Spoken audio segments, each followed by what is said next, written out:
verso 7. O texto diz assim: não seja sábio aos seus próprios olhos, tema ao Senhor e evite o mal. Isso dará a você saúde ao corpo e vigor aos ossos. Amém? Glória a Deus. Verso 9 diz: honre o Senhor com todos os seus recursos. Todas as vezes que a gente lê esse texto, a gente pensa que Deus quer o nosso recurso. Honre ao Senhor com todos os seus recursos, e aí a gente pensa, Deus quer o meu recurso. Não, Deus quer a sua honra. A linguagem do céu é honra. A linguagem da terra é obediência. No céu não há necessidade de obediência. No céu o que existe é honra. Pelos séculos dos séculos existe honra a Deus. Então, a recomendação é: pega a linguagem do céu. Você já viu, a palavra de Deus diz que Jesus, irmãos, ele teve que aprender a obediência. Irmãos, por que Jesus teve que aprender a obedecer? Ele não sabia? Por quê? Porque no céu a linguagem não é obediência, no céu a linguagem é honra. Quando ele vem para essa terra e ele se vê como homem, se faz homem, aí ele teve que aprender a obedecer. Por isso que ele se fez homem e teve que aprender como homem. Na terra a linguagem é a obediência, no céu é a honra. Amém? Queridos, deixa eu falar uma coisa para vocês aqui. Quem algumas vezes você olhou e falou assim: eu acho que a minha fé não está alcançando o que eu quero? Quem que já teve aquela guerra interna de achar que não está crendo o suficiente? Quem já teve? Entenda uma coisa que eu vou dizer para vocês, nunca esqueça: aquilo que a tua fé não alcança, a tua obediência alcança. Sabia disso? Aquilo que a tua fé não toca, a sua obediência toca. Então a linguagem terrena, ela é a obediência, mas quando se trata sabe, queridos, de honrar o Senhor, quando se trata de bens, de oferta, de primícias, a Bíblia diz honra. A linguagem para essas coisas é de honra. A linguagem do dízimo, da oferta, é honra. Quando você vem ao altar, você está trazendo a sua honra.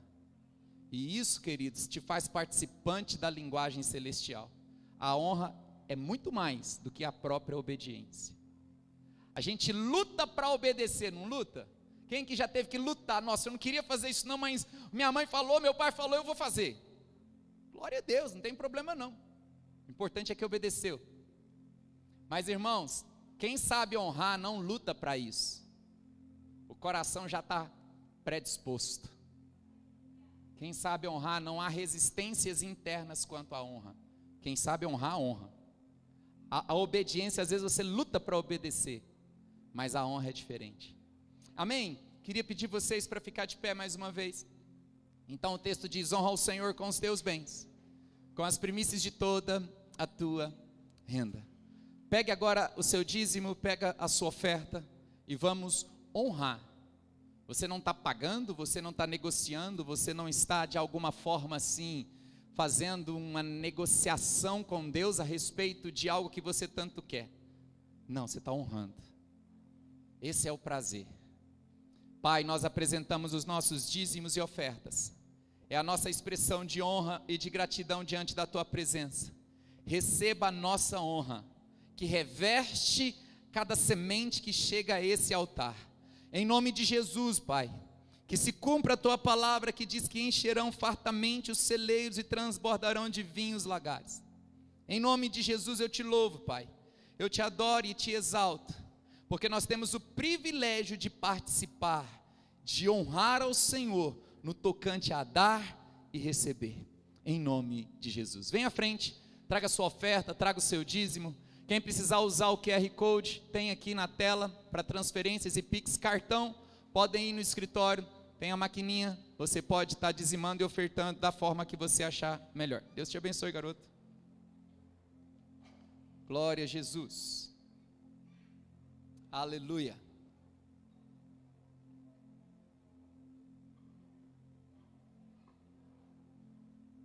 Amém? Crianças de 2 a 4 ali, 5, é isso? 2 a 4 ou a 5?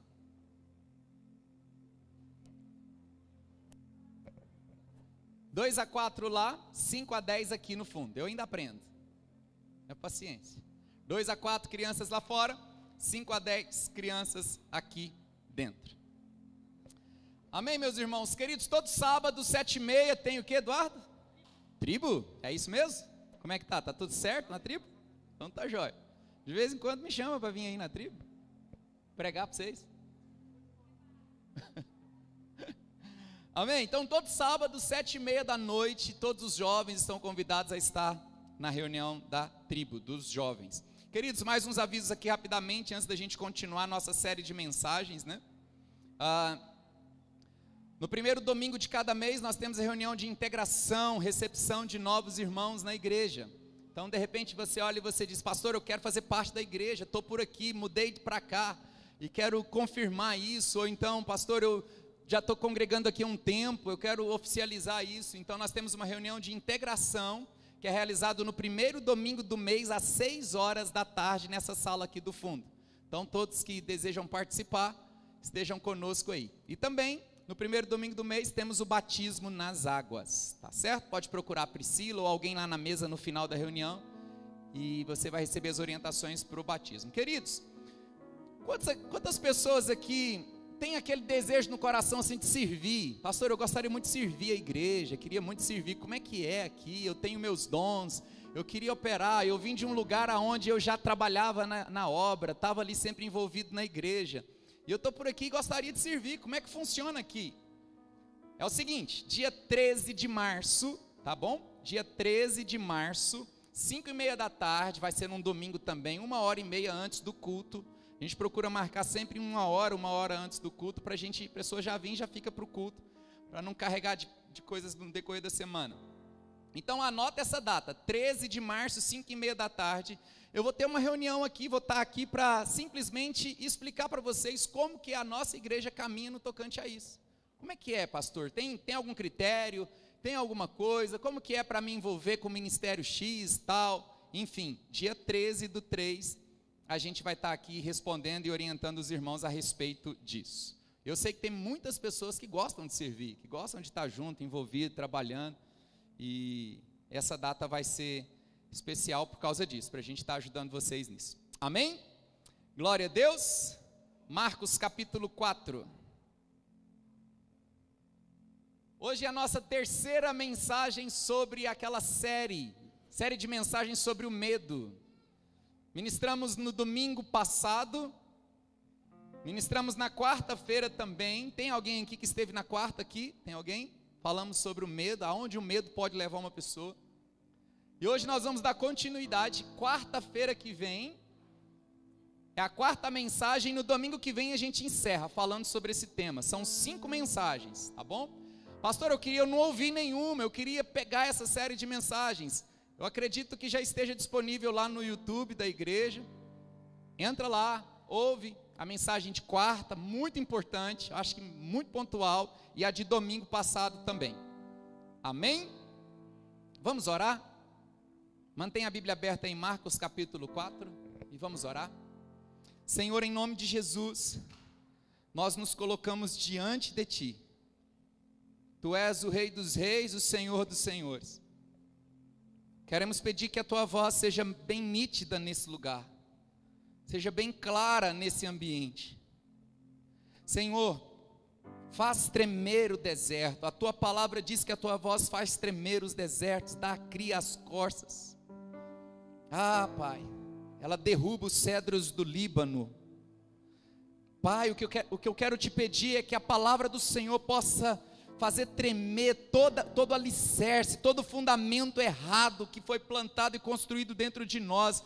Deus, que venha um fogo, uma unção, e que quebre todo julgo sobre a vida da igreja, sobre todos aqui nessa noite, e que haja, Senhor, um entendimento que liberta, que haja um entendimento, ó Deus amado, que transforma pensamentos, mentalidades. Em nome de Jesus, nós damos uma palavra de ordem agora. a todo espírito do medo, toda obra maligna, Senhor, que queira roubar as sementes, que queira impedir a frutificação do que tem sido plantado neste lugar, nós cancelamos nessa hora em nome de Jesus. Senhor, que entre neste lugar uma unção, que entre nesse ambiente, ó Deus amado, uma unção, uma presença, uma nuvem de glória, Pai, de forma que sejamos envolvidos pelo Teu poder, em nome de Jesus. 2 minutos assentados, levante as mãos, diga comigo: eu recebo uma unção. Isso, abra a tua boca agora e glorifique a Deus por 2 minutos, você pode fazer isso, vamos lá, você pode beber do Espírito Santo, isso, vamos criando um ambiente, isso, mais, sabia que você foi criado para isso? Você foi criado para viver dentro de Deus, envolvido com Deus, cheio de Deus, tomado por Ele. Senhor, nós te pedimos, Pai, faz o que ninguém pode fazer. Toca, Senhor, aonde ninguém pode tocar. Em nome de Jesus Cristo, em nome de Jesus, amém, meus irmãos. Mantenha aberto aí em Marcos capítulo de número 4.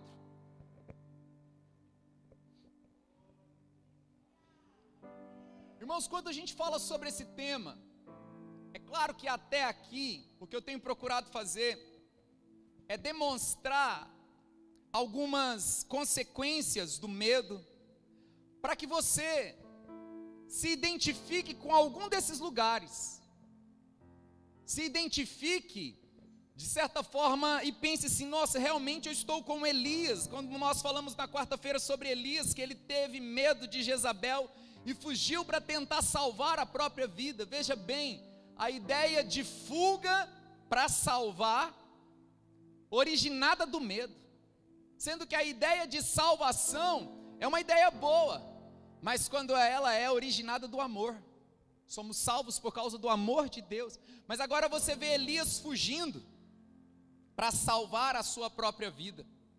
Então a gente vai demonstrando algumas situações, simplesmente para que você consiga entender e se encontrar em algum desses lugares, porque todo processo de libertação, ele precisa vir a partir do despertamento de uma consciência. Quando a gente tem uma consciência, quando uma realidade salta dentro de nós e você diz: espera aí, realmente é isso. Por isso que quando você ouve a palavra, você precisa estar desarmado, porque a palavra de Deus é digna de inteira aceitação. Muitas vezes nós criamos armaduras diante da palavra ensinada, diante da palavra pregada, e quando nós estamos armados, a consciência nunca vai ser despertada e muito menos uma libertação vai ocorrer. Sabe, meus irmãos, hoje todo o processo de libertação, ele está muito voltado com a mente das pessoas. Eu me lembro quando eu converti, queridos, em 1994, era muito comum nas igrejas, os nossos pastores oravam, e as pessoas de certa forma eles caíam endemoniados. Havia muita libertação e manifestação física de demônios, e de repente a gente pode perguntar assim: gente, cadê os demônios? Não é que a gente está procurando os demônios, né? Mas era muito comum dentro das igrejas. Quem é desse tempo? Era muito comum, né? Eduardo ali, lembra da nossa época, mais a Marília. Mas hoje a gente pensa: cadê? Sumiu tudo, acabou tudo. É porque todo o processo de cativeiro nos dias de hoje, queridos, não é mais um cativeiro voltado para uma possessão física, mas sim mental.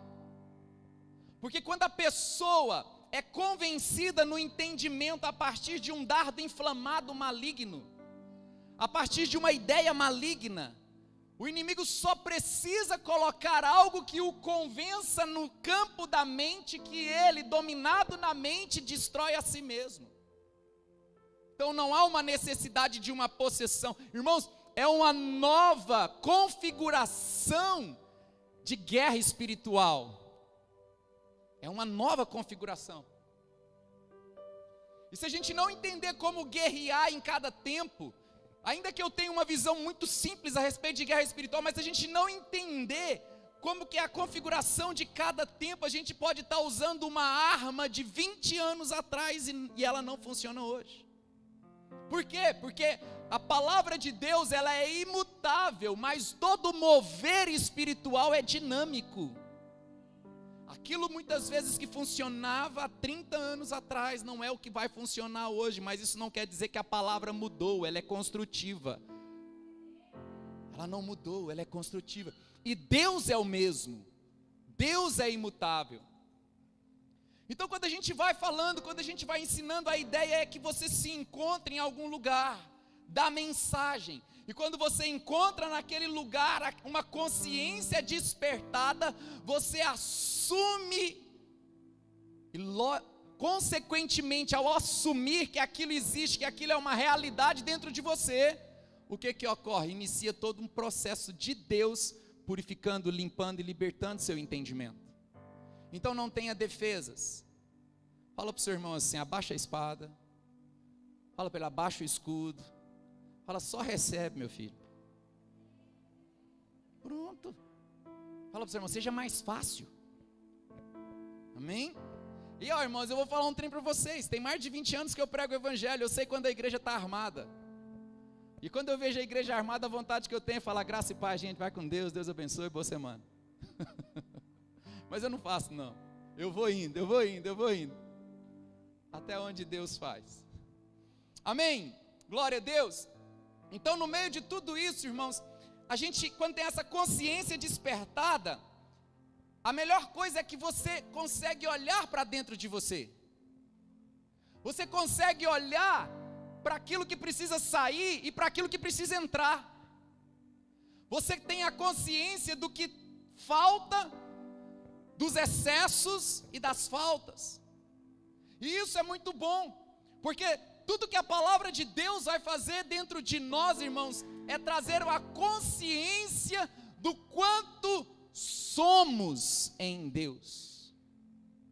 Escute uma coisa, irmãos, a obra do evangelho em nós não tem uma ligação com o propósito de despertar, vamos dizer assim, uma consciência de efetividade, ou seja, o quanto eu faço e o quanto eu sou efetivo, o quanto eu sou bom em algo. A palavra de Deus não tem a ver com o serviço das suas mãos, a palavra de Deus tem a ver com a consciência da sua mente e a transformação do seu coração. Então não é voltado por quanto eu estou me tornando bom em fazer alguma coisa, é uma consciência que nos desperta enquanto estamos nos tornando como Cristo Jesus. Diga comigo assim bem forte, não tem ligação com o quanto eu faço com as mãos. Diga comigo bem forte, mas o quanto eu estou me tornando em Cristo Jesus. A gente precisa encarar a nossa vida espiritual, fica tranquilo, não vamos falar sobre o medo. A gente precisa encarar a nossa vida espiritual como se fosse uma corrida. Por exemplo aqui, tem pessoas que gostam muito, eu gosto, para mim nas Olimpíadas, eu gosto muito dos 100 metros rasos. Quem gosta dessa prova? Muito legal. Ninguém gosta, só eu. Tá bom. O brasileiro gosta de futebol, né, irmão? Eu também gosto de futebol. Então, o cara fica 20, 30 anos de uma vida se preparando para uma corrida de 10 segundos. Porque é isso. O recorde mundial eu acho que está abaixo dos 10. Mas ele se prepara uma vida inteira para correr. Aquela preparação envolve o que ele come. Aquela preparação envolve, queridos, os horários dele, onde ele vai, onde ele deixa de ir, como que ele dorme, envolve toda uma vida por 10 segundos, porque ele precisa vencer alguém. Ele precisa ser mais rápido do que alguém. Isso são 100 metros rasos. Porém, a última prova da Olimpíada é a maratona. Amém? Tem alguém que corre aqui? Tem irmã? Fabiana? Gente, 2, 3 pessoas, 4, 5. Meu Deus do céu. Ali, ó. Dudu falou que só corre dos boletos. Gente do céu, vai correr, vai fazer alguma coisa. Amém? Meu Deus. Eu estou falando de um assunto aqui que ninguém está interessado então, né? Pastor, ficar 20 anos correndo por 10 segundos. A maratona, irmãos, o grande sentido da maratona, o grande sentido que está dentro de um maratonista é que ele não corre só para vencer alguém. Ele corre para melhorar sempre o seu tempo. O maratonista está sempre envolvido. Eu vou correr tantos quilômetros dentro de tal tempo. A ideia está muito mais envolvida com ele vencer os seus próprios limites, com ele vencer a sua própria condição. O evangelho em nós, irmãos, ele não está nos melhorando. O propósito do evangelho em nós é estar nos transformando. Mas nós precisamos sempre estar fazendo a avaliação de um maratonista. Qual é a avaliação? Eu estou, de certa forma, manifestando mais Cristo. Eu estou melhorando, e entenda, quando eu digo melhorando, é que Jesus não está passando um batonzinho na sua vida, não. Não está passando ali, não. Jesus, ele quebra o vaso e faz de novo. Mas existe uma avaliação pessoal e crítica internamente que você deve olhar e fazer assim: peraí, será que hoje eu sou melhor que ontem? Será que Cristo me moldou hoje de forma que eu já não sou mais como antes? Porque todo cristão que está envolvido com a palavra precisa ver o efeito da palavra dentro dele. Não é um simples momento de ouvir. Queridos, a Bíblia fala: vós estáis limpos pela palavra que vos tenho dado. Nós estamos sendo limpos, estamos sendo lavados, estamos sendo purificados. Por isso a cada dia nós devemos olhar e saber: peraí, o meu tempo é melhor? Ou eu estou correndo só para vencer alguém? Ou eu estou correndo para vencer as minhas próprias limitações e condições? E entenda que não há limites em Deus. E quando Deus te deu o Espírito dele, não há limites no Espírito de Deus que há em você. Porém, todas as limitações na vida do homem não está na natureza espiritual, está na alma, está na mente, nas emoções, nos sentimentos. Muitas vezes limitações estas provocadas por medos instalados. Então, primeiramente nessa noite eu quero que você comece a avaliar e ter essa consciência, ter essa ideia. O que eu recebi da parte de Deus precisa me levar, sabe? A vida espiritual é uma corrida constante para o alto, ela é constante para cima. Essa é a ideia. E todo esse mover da palavra, ele vai construindo dentro de nós a fé que nos mantém constante para cima, que nos mantém sendo aperfeiçoados no amor de Deus. Sabe, meus irmãos, a qualidade da nossa fé, ela está intimamente ligada com a qualidade e com a consciência do amor que temos da parte de Deus em nós. Está totalmente ligado. Veja bem, tudo aquilo que eu manifesto e faço com as mãos precisa ter origem no coração. Se não tem origem no amor, se não tem origem na natureza de Deus em nós, o que eu faço com as minhas mãos pode até ser bom, mas não ser aceito. Há um texto que nos diz assim: Naquele dia dirão: Pai, em teu nome expulsei os demônios, curei os enfermos. Então ele dirá: apartai-vos de mim, nunca vos conheci. Veja bem, o próprio Jesus falou: imporão as mãos sobre os enfermos e eles ficarão. E alguém vai chegar de Jesus: eu curei os enfermos. E Jesus vai falar assim: aparte-se de mim, que eu não te conheço. Mas o mesmo Jesus, na parábola das bodas, ele fala assim: estava enfermo e foste me visitar. Aí Jesus diz: entra no gozo do seu Senhor. Peraí, o cara curou o enfermo e Jesus disse: aparte-se de mim. O outro só visitou e Jesus disse: entra no gozo eterno. Irmãos, alguém doente, se você falasse para ele: você prefere a cura ou a visita? O que ele diria? Eu quero a cura. Mas por que quem curou foi reprovado e quem só visitou foi aceito? Estava enfermo, foste me visitar. Uau, entra no gozo eterno. Curei o enfermo, apartai-vos de mim. Tem um dos evangelhos que diz: apartai-vos de mim, malditos, para o fogo eterno. Porque não é a efetividade das mãos. É claro que a cura é algo muito mais marcante do que a visita, mas para Deus se a visita tem como base, foi uma visita de fé baseado no amor, porque a Bíblia diz que é o amor que lança fora todo medo. Se aquilo foi feito na fonte, na motivação certa, para Deus é mais poderoso e aceito.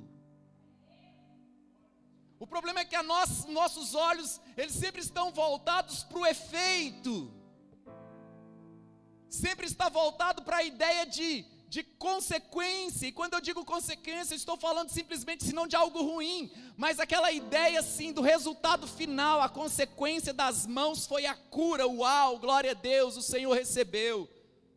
E não recebeu, porque Deus só recebe aquilo que eu faço com as minhas mãos se a origem foi de um bom coração.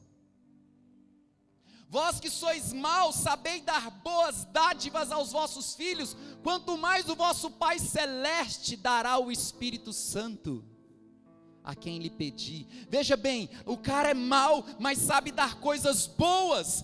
O Pai, Ele não está dando coisa, o Pai está dando o Espírito.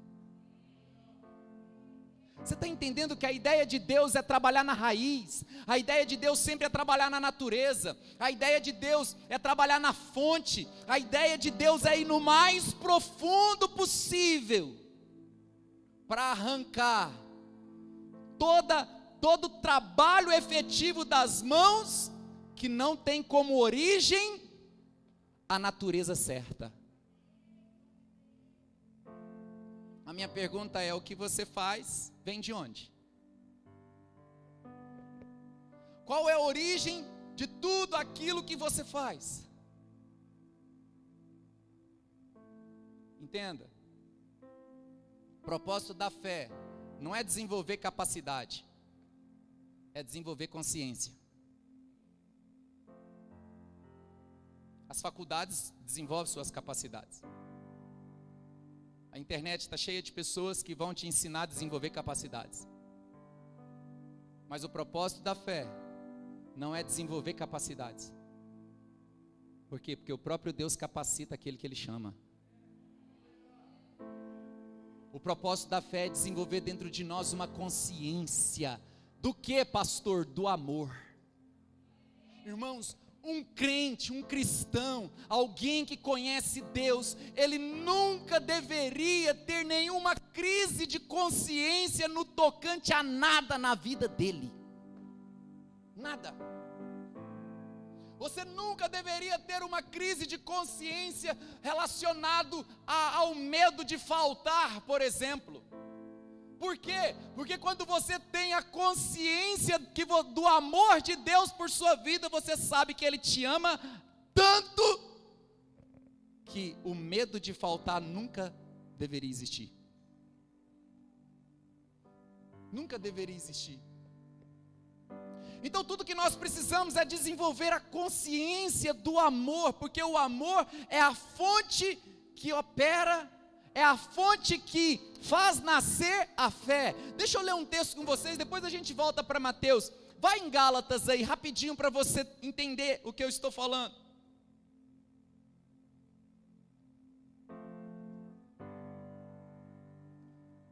Gálatas capítulo 5. Depois a gente lê esse texto. Joga no telão aí, por favor.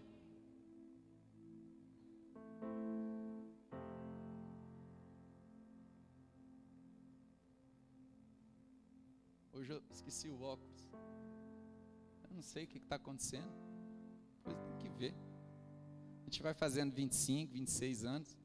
Parece que atrapalha um pouco, né, Tats? É assim também com você? É? Olha o que diz, irmãos, Gálatas capítulo 5, versículo de número 6. 5, 6. Porque em Jesus Cristo, nem a circuncisão, nem a incircuncisão tem valor algum. Ou seja, a prática religiosa judaica de circuncidar ou de não circuncidar em Jesus não tem valor. É o que está dizendo. Mas sim a fé que opera pelo... Você está entendendo que tudo que sai das minhas mãos, tudo que eu faço precisa ter origem, todas as minhas ações elas precisam operar com base no amor. Existe uma fé que opera pelo amor. Quando você lê esse texto, essa palavra opera, meus irmãos, ela significa, sabe, energia, energizar. Existe uma fé que é energizada pelo amor, ela é potencializada pelo amor. Por isso que visitar o enfermo potencializado pelo amor tem mais valor para Deus do que curar o enfermo que não foi potencializado pelo amor. Existe um tipo de fé, e tudo que Deus deseja é que a gente possa viver essa fé que opera pelo amor.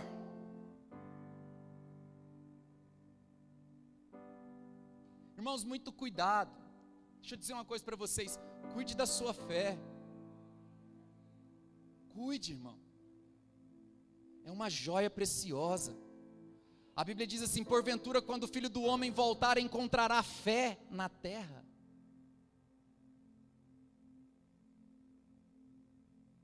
Porventura encontrará. Cuide, meus irmãos, cuide, porque a fé é como se fosse aquele sinal na sua vida de que você está vivo. De que você está vivo. Nós vamos crescendo, sabe? Nós vamos vivendo uma vida muito acostumada nas nossas práticas religiosas, e passamos a fazer coisas porque simplesmente aprendemos. Mas deixa eu te falar uma coisa: a Bíblia não diz aprendereis a verdade e a verdade vos libertará. A Bíblia diz conhecereis a verdade. Sabe por quê? Porque verdade não é um conceito judaico nem filosófico, não é um conceito grego. Verdade na Bíblia não é aprendida, verdade na Bíblia é conhecida. E a Bíblia apresenta a verdade não como uma matéria, a Bíblia apresenta a verdade como uma pessoa. Jesus disse o quê? Eu sou o caminho, a verdade. Por isso não é aprendereis, eu não aprendo sobre Jesus, eu conheço Jesus, eu toco em Jesus, eu me torno pleno de Jesus, eu sou cheio de Jesus. Esse é o seu desejo. Então agora tudo que faço pela fé vem originada, energizada do amor de Jesus que está em mim. Do amor de Jesus que está em mim. Nós vamos ficar muito surpresos naquele dia, porque muitas pessoas fizeram porque aprenderam, não porque conheceram. não porque conheceram. E aí a gente vai se acostumando e vai se tornando frios, monótonos na fé. Mas continuamos porque a religião ensinou, porque a igreja falou, alguma coisa do tipo, mas nós nunca experimentamos a essência viva do amor que lança fora todo medo. Que lança fora. Irmãos, eu tenho observado uma coisa nesses dias. Muitas pessoas que chegam e falam: pastor, eu estou amadurecendo, pastor. Que bom. Não, porque agora eu estou maduro na fé. Agora, aquilo lá que acontecia comigo não me incomoda mais, aquela pessoa também não me incomoda. Irmãos, tem pessoas que estão misturando maturidade com indiferença. E é muito fácil de misturar maturidade com indiferença. Você não está amadurecendo, você está indiferente. E é na indiferença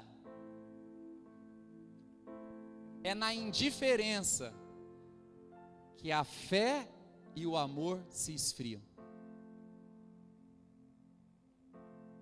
Exatamente, é na indiferença que nós vamos estar dentro de uma igreja, dentro de um lugar, frios na fé e frios no amor. São nesses momentos de indiferença que a gente precisa tomar cuidado, porque Deus, para salvar alguém da indiferença, Ele permite perseguição. Se você olhar na Bíblia, é basicamente isso. Permite algumas coisas. Quem já leu as 7 cartas em Apocalipse da igreja? Se você ler as 7 cartas, só tem uma igreja lá que não tem queixas nenhuma dela, que é a igreja de Esmirna. Todas têm uma queixa: olha, você diz que é isso, mas na verdade você é isso, tenho contra ti isso, tenho contra ti aquilo. Tudo o anjo da igreja recebe, Jesus fala as queixas, mas a igreja de Esmirna não tem queixa nenhuma. A igreja de Esmirna fala do povo de Deus que é perseguido. Irmão, deixa eu te falar, perseguição nunca vai ser problema para o povo de Deus, porque não existe melhor para gerar consciência de fé e de amor a Deus sobre todas as coisas do que a prova vinda de uma perseguição. A gente ora e fala: Deus nos livra da perseguição, nos livra disso, mas é isso que prova a qualidade da sua fé e do seu amor a Deus. Você ama a Deus? Aqui está fácil, né, de falar, né, gente? Aqui está fácil. Então é nesse ambiente, a gente vai se tornando indiferente, achando que está se tornando maduro. É nesse ambiente que nós começamos a ignorar certas coisas. A fé operada pelas nossas mãos, ela começa a se esfriar, e também o amor no nosso coração começa a se esfriar. E é exatamente que nós nos tornamos aí alvos expostos, totalmente expostos para a ação do inimigo. Porque se eu preciso estar desarmado diante da palavra, eu preciso estar armado diante do inimigo. Por isso que Efésios 6 fala da armadura de Deus. Então nós vamos nos acostumando com ambientes, nós vamos nos acostumando com situações, e baixamos as guardas, baixamos as armas, ficamos expostos, e de repente uma situação pode nascer, e não é para te destruir, vem uma situação que brota e nasce, que é para você reposicionar. Irmãos, sabe o que nós precisamos nesses dias? De um reposicionamento de fé e de amor. Nós precisamos de nos reposicionar de novo. E aqui eu quero ler um texto com vocês, para vocês entenderem. Vamos voltar para Marcos, no capítulo 4. Capítulo 4 de Marcos.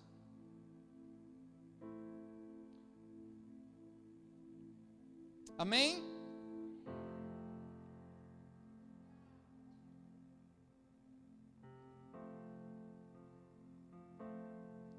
Versículo de número 35. Irmãos, um ambiente onde Jesus está carregado de medo. Carregado de medo. Olha o que diz.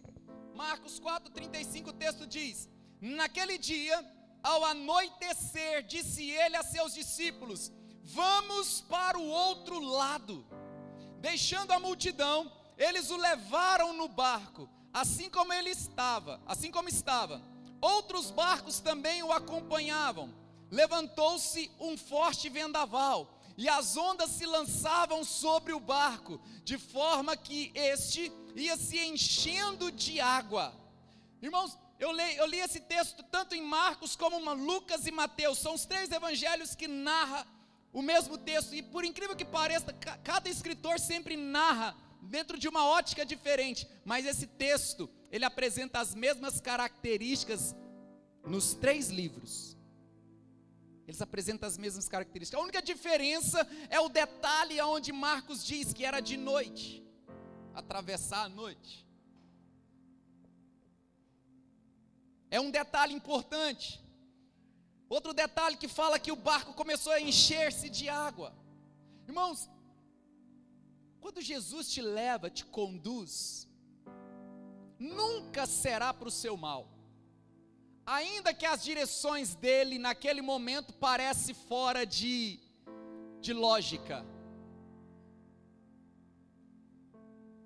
Nunca pense que a matemática de Deus é igual à nossa.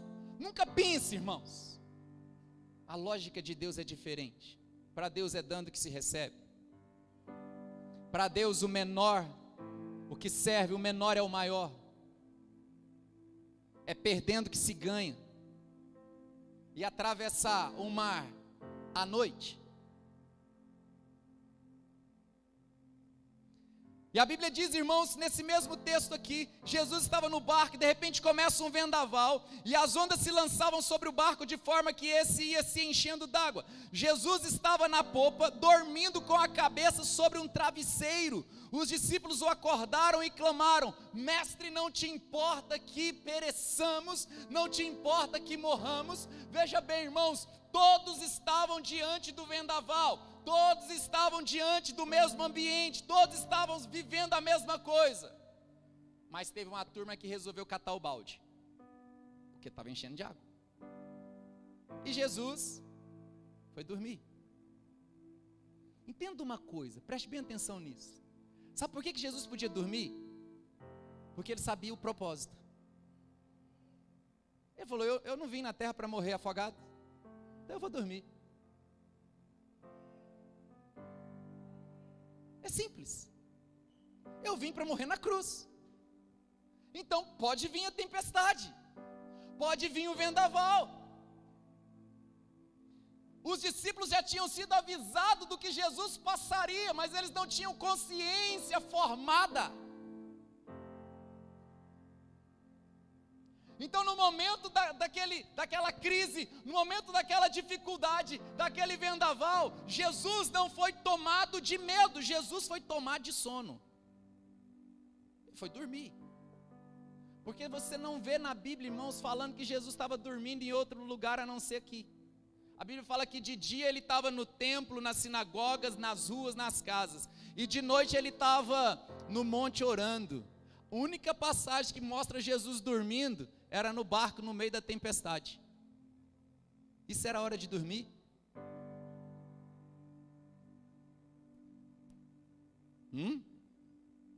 Porque ele sabia o propósito, ele podia dormir.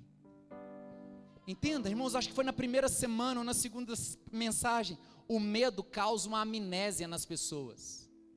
Você já teve experiências e experiências no passado com Deus, mas de repente acontece uma situação que desperta o medo dentro de você, e você esquece que um dia Deus já tinha feito. E quando Deus faz algo na tua vida uma vez, isso deveria ser suficiente para que você nunca mais se preocupasse ou tivesse medo naquela área mais. Quem aqui de Deus já trouxe provisão? Pelo menos uma vez na sua vida. Você nunca mais deveria ter medo de faltar recursos, porque um dia você experimentou a provisão de Deus e Ele não falha. Quem já foi curado? Você nunca mais deveria ter medo na área da saúde, porque a sua experiência com Deus já deveria ter sido suficiente para te mostrar que Ele é o médico. O problema é que nós achamos que Deus resolve o nosso momento. o nosso problema. Deus não quer só resolver um problema, Deus quer despertar uma consciência e te mostrar como que é o funcionamento do reino dele. Então não é resolver um problema, é te ensinar sobre como as coisas funcionam. Aí o problema é resolvido, mas você não aprendeu como as coisas funcionam. Porque o problema foi resolvido, mas a consciência não foi formada. Aí toda vez você está passando pela mesma coisa. Por quê? Porque a consciência não foi mudada. Os discípulos já tinham tido experiências, mas agora eles estão tomados de pavor. Correm lá e falam: mestre, você não importa que a gente venha perecer, você não importa que a gente venha morrer. Jesus sabia que aquela não era a forma dele morrer. E a pergunta dos discípulos era: você não se importa que morramos? Jesus vai e diz o que, irmãos?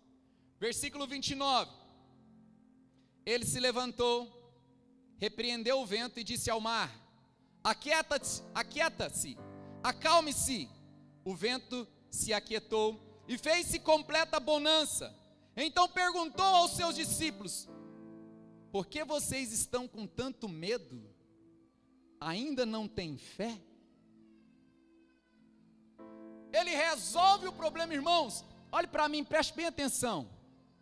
O medo não impede Deus de agir. Amém? Então não deixe nenhum sentimento de medo gerar acusação, condenação e separação. Qual a diferença do medo e do temor? É simples. O medo visa afastar você de Deus a partir de uma condenação daquilo que você está sentindo. Eu estou com medo, você se sente condenado porque você olha para si e para a sua condição. O temor te leva a se aproximar e a se render a Deus. Parece sentimentos parecidos, mas a diferença é que o medo te afasta, o temor te aproxima. E agora, Jesus olha para os discípulos e fala assim: ei, qual o problema de vocês? Por que vocês estão com medo? Aí ele faz a outra pergunta: por acaso não tem fé? Aí a gente pensa que ele está ligando o medo à fé. Mas não. Porque a fé é o fator que temos nas mãos para mudar situações externas. O amor é aquilo que nós temos dentro de nós para mudar situações internas. Por isso que quando você é mudado internamente, pelo amor que vem da parte de Deus, você com as mãos muda as coisas externamente. Quando Jesus fala: por acaso vocês não têm fé? Ele estava dizendo: por que vocês não falou com o vento? Por que vocês não falou com o mar? Por que vocês não fizeram isso? Por quê? Porque era vocês que era para fazer. Deixa eu dormir. Deixa eu dormir. Era para vocês falarem, era para vocês fazerem. Então ele vem e diz para os discípulos: por que vocês estão com medo? Vocês não têm fé. Então perguntou, eles estavam apavorados e perguntaram uns aos outros: quem é este que até o vento e o mar lhe obedecem? Veja bem, eles fazem uma pergunta: quem é esse? A ideia é: precisamos entender quem ele é. Porque quando você entende quem ele é, você terá convicção do que ele faz. Quem é esse que o mar obedece, que os ventos obedecem? Quem é esse? Porque não há nada que Jesus fazia que não apontava para aquilo que ele era. Tudo que Jesus fez na sua vida é para trazer uma consciência de quem ele é na sua vida, de quem ele é na sua vida. O barco era o mesmo ambiente, todos passando pela mesma coisa, mas as reações foram diferentes. Talvez, irmãos, nós aqui podemos começar a contar a história e ver que todos nós passamos por coisas parecidas, mas teve reações diferentes. Por que que tem essas reações diferentes? Porque alguns já têm uma consciência de quem ele é mais formado do que outros. Então o grande propósito para se vencer o medo, hoje eu quero começar a apresentar para vocês, muito mais do que um local onde você se identifica para reconhecer o problema, mas agora um lugar em Cristo que você se identifica para arrancar o problema. Irmãos, porque o medo, eu não vou vencer assim, sai o medo em nome de Jesus, com uma mão na cabeça, mas com uma consciência plena, com uma plenitude de quem Ele é dentro de mim, de quem Ele é dentro de mim. Sabe, de tempos em tempos você vai estar em um barco com ventos e tempestades. De tempos em tempos vai acontecer algo do tipo. Pastor, por que de tempos em tempos? Essa embarcação só vai parar, você só vai parar de entrar dentro dela quando a sua consciência for completamente refeita pelo amor. Então, problemas são oportunidades que Deus está te dando para ter a consciência certa a respeito do que você está passando.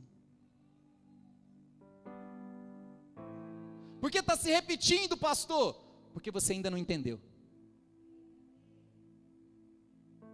Porque você ainda não entendeu. Pastor, caiu a ficha, entendi. O que acontece? Os problemas deixam de existir? Não, você sobe de nível. O problema não tem mais efeito dentro de você. Sabe o que você vai fazer a partir do momento que você entende? Você vai pegar o travesseiro e vai dormir igual Jesus. Você vai dormir igual Jesus. Acabou.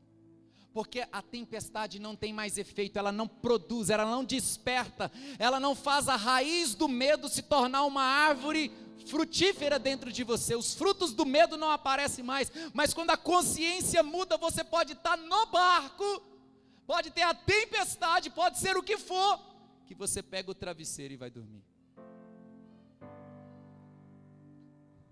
Não é a ausência da tempestade, é a presença de um travesseiro. Fala para o seu irmão, você precisa de um travesseiro. Acabou, irmão, é o travesseiro. O problema do medo é o travesseiro. Estou brincando, gente. É isso. Não é que acabou, não é que para de existir, porque o nosso pensamento cristão sempre é assim: vem para Jesus e todos os seus problemas acabaram. Irmão, vem para Jesus e os problemas começaram. Essa é a verdade que acontece. Aí que começa. Mas agora você está num lugar mais alto, onde você conhece o nível da graça e o nível do amor, e aquilo não tem efeito. A ideia é a tempestade não ter efeito, é o vento não ter efeito. A ideia é isso, irmãos. É você poder, sabe, tá dentro de um barco. Olha só outra experiência, né? Com certeza Pedro estava aqui, e na outra experiência a Bíblia fala que os discípulos estavam dentro de um barco, foi na frente, Jesus ficou para trás, e de repente Jesus aparece no meio da noite caminhando sobre as águas, e todo mundo pensou que Jesus era o quê? É isso que o medo faz. O medo mexe com a sua visão. Sim ou não? O medo compromete a sua visão. Então você começa a achar que Jesus é fantasma. É Jesus que está vindo, não é um fantasma. Por quê? Porque o medo mexeu com a sua ótica. E Pedro pega e fala: então é você, Jesus, então faça com que eu vá até você. E Jesus fala: então venha. E Pedro começa a caminhar sobre as águas. Irmãos, ele caminhou. Então por um tempo, eu imagino que os que ficaram dentro do barco olhou e falou assim: lá vai o Pedrão, o Pedro é o cara. Ele está caminhando, uhul, vai Pedro, é meu irmão. Mas em algum momento Pedro começa a reparar Quando que o medo é acionado? Quando você repara, quando você muda a visão, quando você, ao invés de estar olhando para o amor, você está olhando para a onda. Irmão, porque eu gosto muito de Pedro, em que sentido, irmão? Que ele era experimentado no mar, ele era pescador, ele era experimentado, ele conhecia tudo de mar, mas ainda não tinha caminhado sobre as águas. Pedro, irmãos, ele seguiu até o GPS dos peixes. Jesus deu para ele. Tem umas maquininhas que você vai e o peixe aponta onde tem peixe, né? Agora tá fácil pescar, né, gente? Você já joga a rede em cima. E Jesus falou assim: lança a rede à direita do barco e achareis. Vocês acham que esse trem de GPS é novo? Não é não, irmão. Já tinha. A Bíblia fala que Pedro, irmãos, estava preso uma vez. Havia 4 juntas de 4 soldados, cada uma, sabe, guardando Pedro. Aí lá no livro de Atos fala que de repente os anjos do Senhor foi lá, os guardas dormiram todos e o portão abriu automaticamente. Vocês acham que portão eletrônico é de hoje? Já tinha. Então o GPS dos peixes, o portão, Pedro já sabia de tudo. Ele teve experiências fora do tempo. E agora ele está caminhando, só faltava essa, caminhar sobre o mar. Um homem experimentado em tantas coisas daquilo que ele faz. E agora ele está dominando a lei da física. Caminhando sobre o mar. Mas por que ele estava dominando, irmãos? Porque ele não estava com a visão comprometida, ele estava olhando para o amor. E enquanto ele estava olhando para Jesus, não havia espaço para brotar nele medo. Mas a Bíblia diz que quando ele repara para a força do vento e para as ondas, ele teve medo. E começou a afundar. E a galera do barco, uhul, Pedro, você é o cara, continua. De repente eles olhou, não, isso aí não é o Pedro não. Sabe aquela turma que aplaude seu sucesso e vai o seu fracasso? Eram os discípulos que ficaram no barco, irmão. Mas eles não andou, Pedro andou. Afundou, ele afundou, mas andou. É melhor falar que ele afundou, eu prefiro falar que ele andou. Jesus veio, estendeu as mãos, levantou ele. Falou: por que você teve medo? Ó homem de pequena fé. Você está entendendo, irmãos? O medo não foi impedimento para Jesus levantar ele e colocar ele de volta no lugar. O que eu quero que você entenda é que nenhum tipo de medo está paralisando Jesus na sua vida. Não está. Talvez você tenha vivido dias de pavor, dias de terror, que aciona medo, vai acontecer isso, aquilo outro. Jesus não está impedido. Talvez a sua visão está embaçada, a sua mente está vendo fantasmas, mas Jesus está ali te levantando. Irmãos, Jesus não está impedido. Não deixe o medo gerar um pensamento de que Jesus está impedido de agir ao seu favor. Por quê? Porque a Bíblia diz que o verdadeiro amor lança fora todo medo. Diga amém, irmãos. Pastor, você não sabe as coisas que já aconteceu na minha vida. Você não sabe. As pessoas que deveriam me amar não me amaram. Por isso que hoje eu tenho medo de relacionar, eu tenho medo de casar, eu tenho medo de ter filho, eu tenho medo de tentar um negócio, porque eu vi meu pai tentou e não deu certo, eu vi, o meu pai não me amou, minha mãe me rejeitou, e pastor, me rejeitou quando eu estava no ventre da minha mãe. E eu só escuto. Entendo a dor, mas não concordo. Eu fico escutando aquela quantidade de doenças de alma que estão instaladas, que traz à luz o medo e que te impede de agir. Irmãos, olhe para mim. A Bíblia diz que antes de nós o amarmos, Ele nos amou primeiro. Presta atenção. Quando a gente lê esse versículo, sabe o que a gente pensa? Eu estava correndo para amar a Jesus primeiro, e Ele correu na minha frente e me amou. Não era uma corrida e não era uma disputa entre você e Jesus para quem deveria amar primeiro. Não é assim a ideia. Quando a Bíblia está dizendo que Ele nos amou primeiro, a Bíblia está dizendo que Ele te amou primeiro do que o seu pai deveria te amar. Ele te amou antes da sua mãe te amar. Ele te amou antes do seu amigo ou amiga te amar. Ele te amou antes do seu marido, esposo ou esposa te amar. Ele te amou antes de qualquer outro amor. Ele te amou antes. E o que a Bíblia está nos dizendo é: você foi amado primeiro. Eu te amei primeiro. Então, se a sua mãe não te amou, se o seu pai não te amou, se você não foi amado, o quanto você criou de expectativa das pessoas, não importa, porque eu já te amei primeiro. E esse amor foi tão pleno na tua vida que não importa quem não te ame, porque agora quem não te amou vai ser amado, porque você amou primeiro. Se eu te amei primeiro, você vai amar agora quem não te amou. O problema é que a gente tem a consciência da falta do amor das pessoas, mas não tem consciência da presença do amor de Jesus.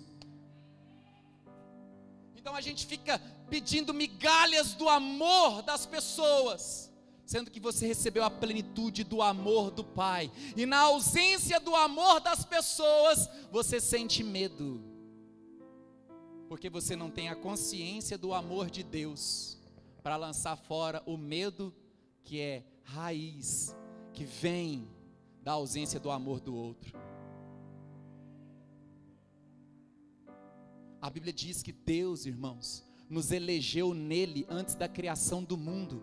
Não havia céus, não havia terra, não havia nada, não havia ninguém. Deus olhou para dentro dele e escolheu você, e já te viu. De onde você veio, irmão? Você veio de dentro de Deus.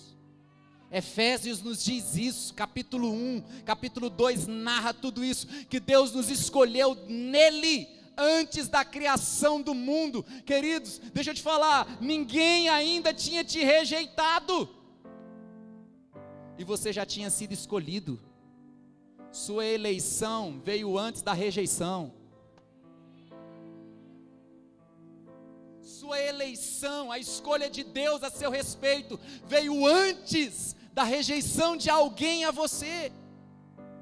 Você veio dos seus pais fisicamente, mas espiritualmente você veio de Deus, e Deus é eterno. Então você já foi amado, você já foi pleno desse amor. Então agora, deixa eu te falar uma coisa: libera quem não te amou. Amém?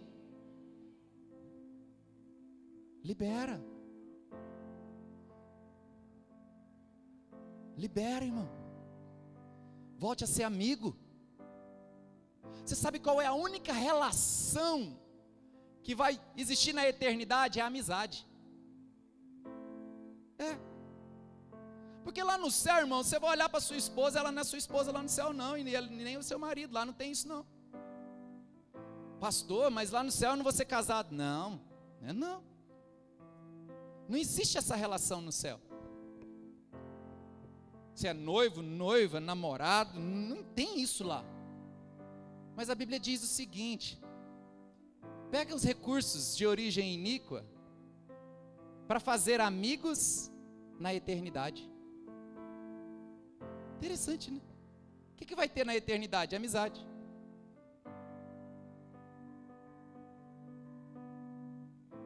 Jesus, quando orou para os discípulos, ele falou assim: não vos chamo mais servos, mas vos chamo amigos. Então deixa eu te falar uma coisa. Ainda que a ideia hoje é falar sobre como ser livre do medo, você também precisa entender que você precisa liberar pessoas da mágoa.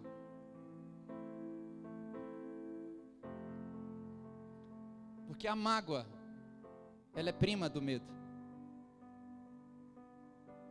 e porque alguém um dia gerou raízes de mágoa, de decepções dentro de você, hoje você tem medo de fazer certas coisas, ou até mesmo faz certas coisas por causa do medo. Você está entendendo, meu irmão? Quem está entendendo, diga amém. Diga aleluia. Diga glória a Deus. É a hora de você ser curado. Mas eu creio que não haverá uma cura do medo se não houver uma liberação de perdão. Tiago capítulo 2 nos diz que a misericórdia triunfa sobre o juízo. Sabe o que a gente espera quando a gente tem medo? A gente espera castigo. A gente espera castigo. Eu quero encerrar indo lá para 1 João. Pega a Bíblia, vamos lá para 1 João.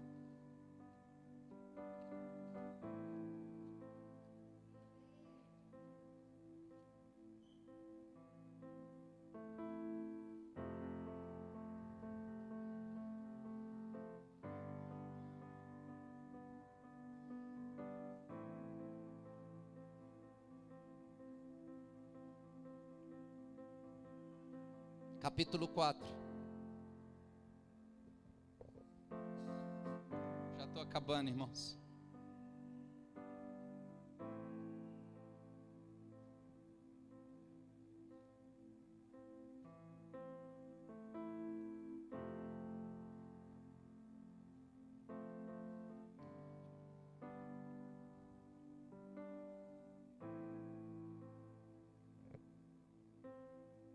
Versículo de número 14. Deixa eu ler na tela. 1 João 4,14 diz assim: nós temos visto e damos testemunhos de que o Pai enviou o seu Filho como Salvador do mundo. Isso é suficiente para você, essa notícia? Jesus foi enviado para nos salvar. Continuando. E nós temos visto e damos, ou melhor, aquele que confessar que Jesus é o Filho de Deus, Deus permanece nele e ele permanece em Deus. E nós conhecemos o amor e cremos. Diga assim: quando eu conheço o amor, eu creio. Ou seja, irmãos, fé e amor caminham juntos. Gálatas fala a fé que opera pelo amor. João vem e diz: conhecemos o amor e cremos neste amor que Deus tem por nós. Então, se eu creio no amor que Deus tem por mim, eu deveria também crer que nada vai faltar. Se eu creio no amor que Deus tem por mim, eu deveria crer que Ele está me guardando. Se eu creio no amor que Deus tem por mim, eu não deveria ter medo de nada. De nada. Porque o amor é a plenitude de todas as coisas. E quando eu creio na plenitude de tudo, não cabe dentro de mim, porque eu estou pleno, então não há espaço para nenhuma dúvida. Então João diz o quê? E nós conhecemos o amor e cremos neste amor que Deus tem por nós. Deus é amor, e aquele que permanece no amor, permanece em Deus, e Deus permanece nele.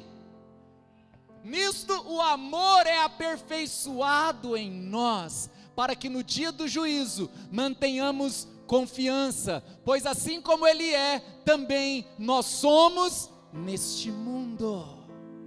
Quantos creem que Deus é amor e que o amor está em você? Diga amém. Então mantenha confiança, meu irmão, mantenha confiança. Continuando, no amor não existe medo. No amor não existe medo. Pastor, eu tenho medo de não conseguir. No amor não existe medo. Pastor, eu tenho medo da minha família acabar. No amor não existe medo.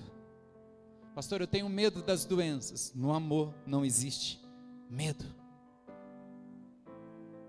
Não existe. Então, a cura do medo não está em encorajar você, em motivar você, em olhar para você e tentar te colocar para cima ou emocionado, porque quando eu estou pregando para você, a ideia não é gerar uma emoção, é gerar um ensino. No amor não existe medo, pelo contrário, o perfeito amor lança fora o medo, porque o medo envolve castigo. Quando alguém tá carregado de medo, ele sempre tem aquela consciência de castigo, do pior, o mal vai acontecer, porque olha só, o amor envolve, ou melhor, o medo envolve castigo, e quem teme não é aperfeiçoado. Quem tem esse nível de medo, de uma expectativa de castigo, não está aperfeiçoado no amor. Pastor, mas eu errei. É exatamente no ambiente do erro que Jesus quer derramar da sua graça, do seu amor.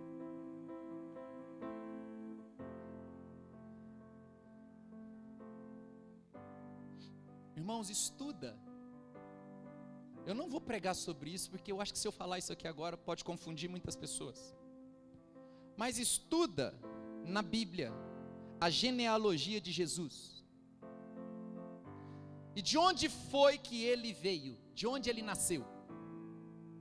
Todas as gerações, de Davi até Jesus. Você vai encontrar isso no início dos evangelhos, Mateus, Marcos e Lucas. João não tem. Que você vai olhar como que Jesus veio de uma genealogia dessa, que tudo que se esperava para essa geração que foi gerando até chegar a Jesus, tudo que se esperava para essas pessoas era castigo.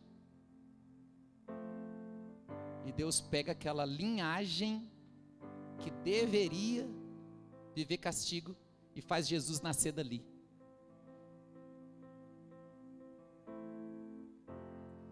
Porque existem coisas em Deus que você não questiona, você recebe. E o amor é uma dessas coisas. Você não questiona no sentido de se sentir merecedor ou digno. E você não questiona no sentido de dizer eu não mereço, eu não sou digno. Porque não tem a ver com meritocracia e não tem a ver com indignidade. Tem a ver com uma decisão do Pai que enviou seu Filho para morrer por nós quando estávamos mortos nos nossos pecados e delitos. Então não coloque condições para rejeição e nem para aceitação. Receba e viva. O medo envolve castigo. Volta um pouquinho. O medo envolve castigo e quem teme não é aperfeiçoado no amor. 19. Nós amamos porque Ele nos amou primeiro. Ele nos amou primeiro. Os músicos, por favor, fique de pé, meus irmãos. Diga comigo assim: o amor, bem forte, o amor lança fora todo medo. Diga assim: e a fé transforma todo o ambiente. Porque o amor é um remédio que mexe internamente, a fé é o recurso que mexe externamente. Então, quando você pedir fé para Deus, saiba que Deus está trabalhando, sabe no quê? Te entregando e te dando consciência do amor. Por isso, queridos, você que tem filho, principalmente aí nas primeiras etapas do desenvolvimento cognitivo dele, ame, ame, ame, expresse muito amor, abrace, beije. Pastor, não tem que corrigir? Não, tem que corrigir. Não estou falando que é a ausência disso, mas ame e expresse o máximo de amor possível, porque essa criança vai crescer de forma segura. Ela vai saber lidar com qualquer tipo de rejeição que porventura sofra na escola ou em algum outro ambiente, porque ela foi abastecida de amor do pai e da mãe. Ame, ame, abrace, beije, expresse. Você não tem noção o quanto isso é importante. Levante as suas mãos, feche os seus olhos.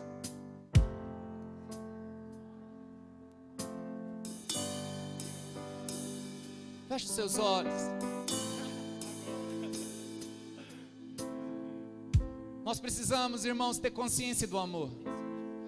Não dos homens, Porque o amor dos homens falham, mas a consciência do amor de Deus, consciência do amor do Pai.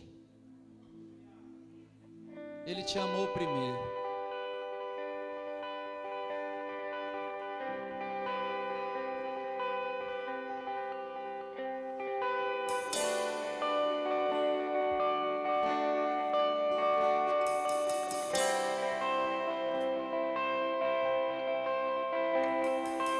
Tem ciúmes de mim,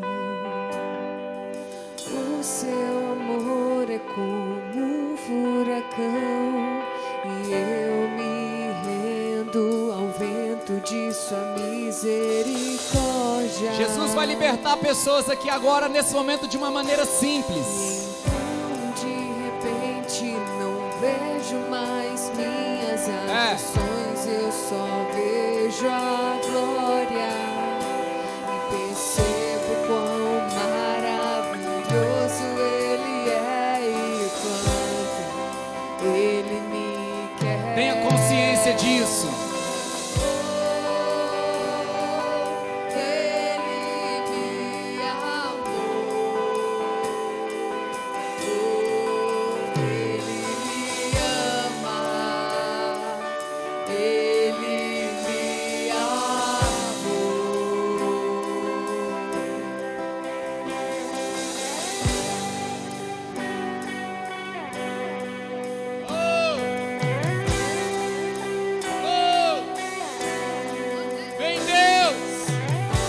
Aperfeiçoa no amor, nos aperfeiçoa no amor,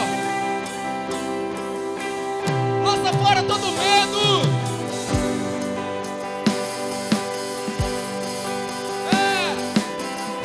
Seu amor é como um furacão, e eu me rendo ao vento de sua misericórdia. Levante a mão e cante. Então, de repente, não vejo mais minhas aflições, eu só vejo a glória e percebo quão maravilhoso Ele é e o quanto que Ele me quer. Oh, Ele me amou. Ele me ama, Ele me amou. Me ama, Ele me ama, Ele me ama, Ele me ama. Confesse, confesse, receba, erga as mãos e declare. Me ama, Ele me ama, Ele me ama, Ele me ama, Ele me ama, Ele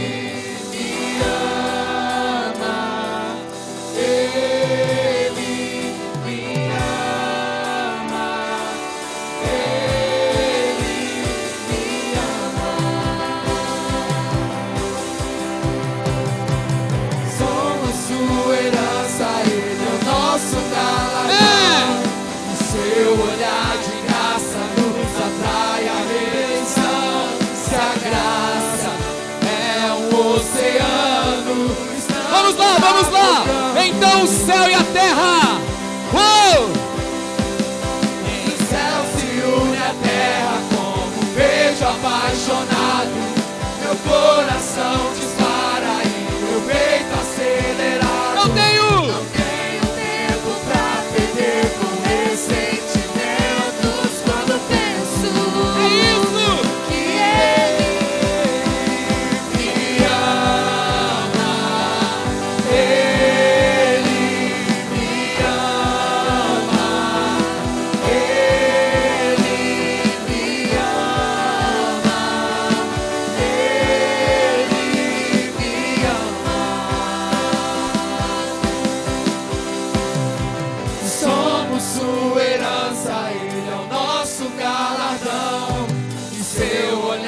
de graça nos atrai a redenção. Se a graça é um Levante as mãos bem alto, igreja. Bem alto e receba agora.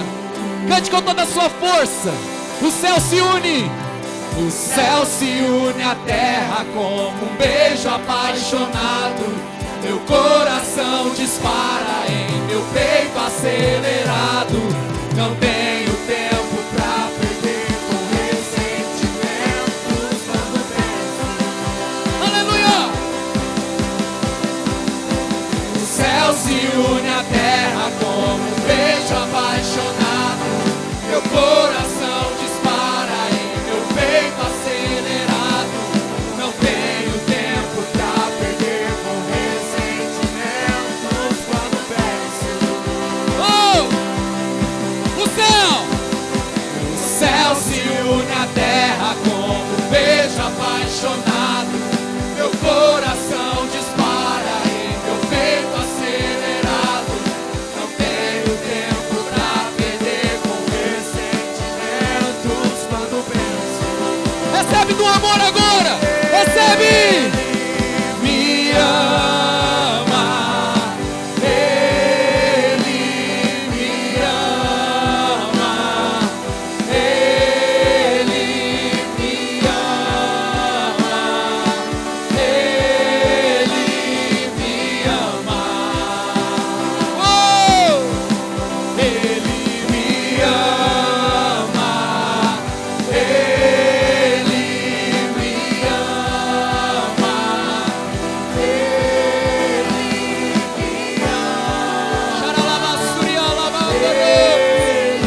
Ele me ama, Ele me ama, Ele me ama! Bem forte, igreja!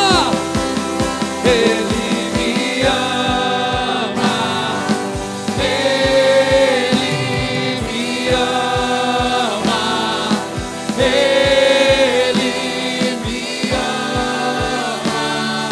Pega as mãos, bem alto e receba, receba! Mais uma vez, declare, Ele me ama, Ele me ama! Ele me ama, Ele me ama, Chacataraba surrimando roque labará. ama, Ele me ama, Transborde desse amor, seja aperfeiçoado. Ele me ama, Ele me ama, Ele me ama, Ele me ama. O céu se une à terra como um beijo apaixonado. Meu coração dispara em meu peito acelerado. Não tenho tempo pra perder com ressentimentos quando penso. Tá na hora de você entender isso. O céu se une à terra. O céu se une à terra como um beijo apaixonado. Meu coração dispara em meu peito acelerado. Não tenho tempo pra perder com ressentimentos quando penso. Não tenho tempo pra perder com ressentimentos quando penso. Não tenho tempo pra perder com ressentimentos quando eu penso. Não há mais tempo para isso, irmão.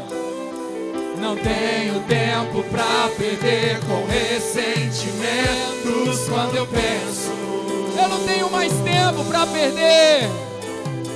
Não tenho tempo pra perder com ressentimentos quando penso. Não tenho tempo, não tenho tempo. Não tenho tempo pra perder com ressentimentos quando eu penso. Penso. Não tenho tempo pra perder com ressentimentos quando penso. Não tenho tempo. Não tenho tempo pra perder com ressentimentos quando eu penso. Não tenho tempo.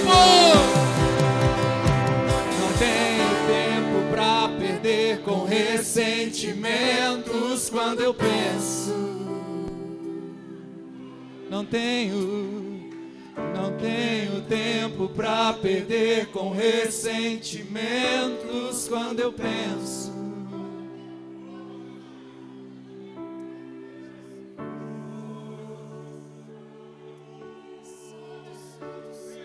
Não há mais medo. Chacarabasurimanalaba. Seja livre agora. Tem uma unção te livrando e te libertando agora. Então comece a perdoar e abra mais espaço para o perfeito amor dentro de você.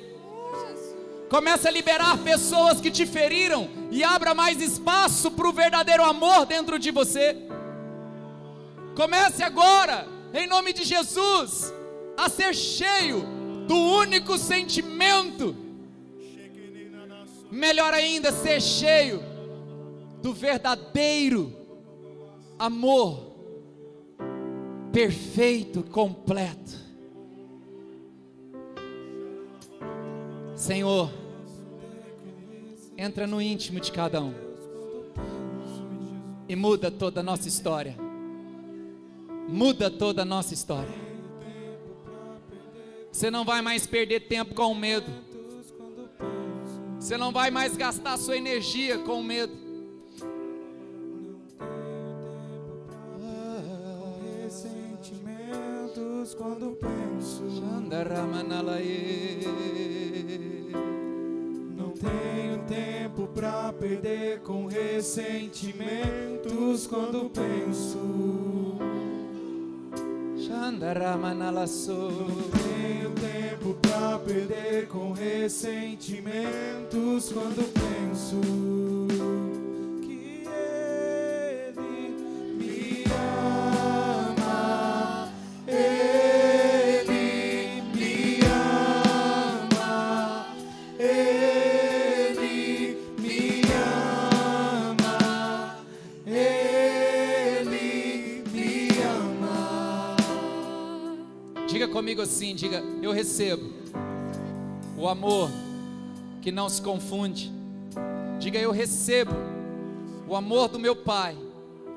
Todo espaço dentro de mim ocupado pelo medo, eu rejeito.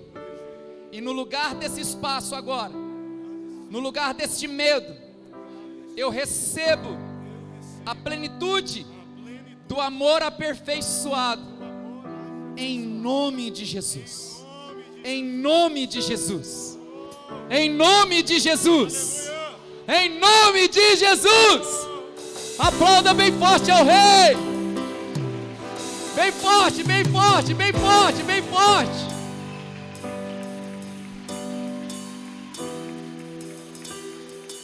Sabe, meus irmãos, tudo se resume, não é sobre o quanto eu sei sobre o medo, mas é o quanto eu conheço sobre o amor.